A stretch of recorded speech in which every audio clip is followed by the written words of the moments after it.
Hey guys, welcome to Digital Versus. Today we're having a look at 3 phones that have come out over the last 3 years. Now each phone features the top of the range Qualcomm processor during the year that they were released. So from 2015 we have the Snapdragon 810 powered Sony Xperia Z5 Compact. From 2016 we have the Snapdragon 821 powered Xiaomi Mi 5S. And from this year, 2017, we have the Snapdragon 835 powered Oneplus 5. So what we're going to do is we're going to put these 3 phones head to head in a couple of benchmark comparisons. Now it's also worth pointing out that each of these phones is running the original version of Android that they came with. So we have Android 5, Android 6 and Android 7. So this is not an apples to apples comparison. It's just to give you an idea of how much the performance has increased with each new processor released over each year. So anyway, let's get into it.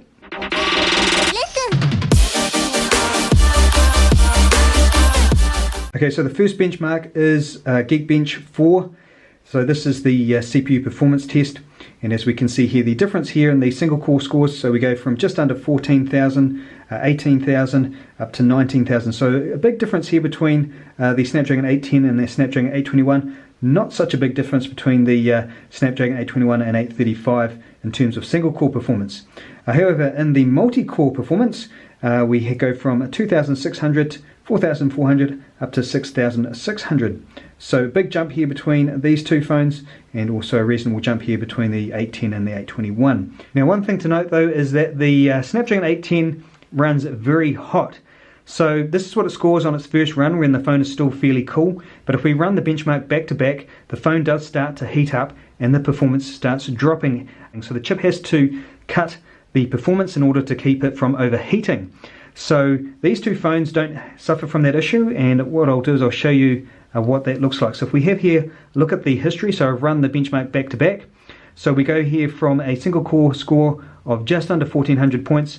The next run it did 1,100 points, then the next run 900 points, and then down to 770 points. So a big drop from 1,400 down to 700. And then the multi-core 2,600, 2,400, 2,100 down to 2,000 points. So big drops in terms of the performance, whereas these 2 phones we don't see such a drop. So we go in the single core 1,800, 1,800, 18, so around the 1,100 all the way through. Multi-core score around the 4,400, 4,300, 4,3, 4,4, 4,4, 4,4. So pretty good. Same here. Single core scores around 1,900 all the way through, and the multi-core score 6,600 pretty much all the way through as well. So these 2 phones, regardless of the temperature, stay pretty much the same. This one here, yes, it does score reasonably okay on the first run, but after that the performance does start to drop. So if you're a game player, when your phone starts getting hot, the performance is going to start to reduce. Won't happen with these 2 phones here.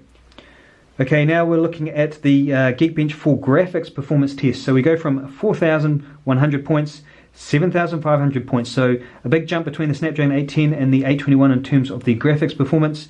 A small increase here from the 821 to the 835, so 7,500 up to 8,200. Again, this phone here, if we run the benchmarks back to back, it will start to drop. These 2 phones won't have that issue. Okay, now having a look at the Antutu benchmark results. So you can see here the Snapdragon 810 scoring 83,000 points, Snapdragon 821 156,000 points, and the Snapdragon 835 184,000 points. So big difference here from the Snapdragon 810 to the Snapdragon 835, more than double the performance here.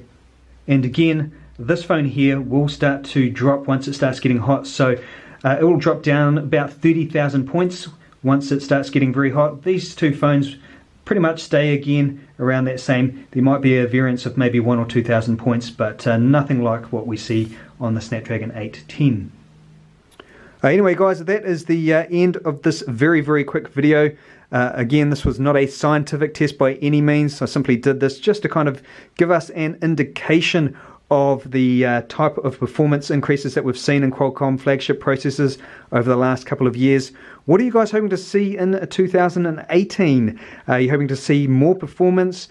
Are you hoping to see more energy efficiency? What are you hoping to see? Let me know in the comments below. Thanks for watching, take care, and I'll catch you in the next one.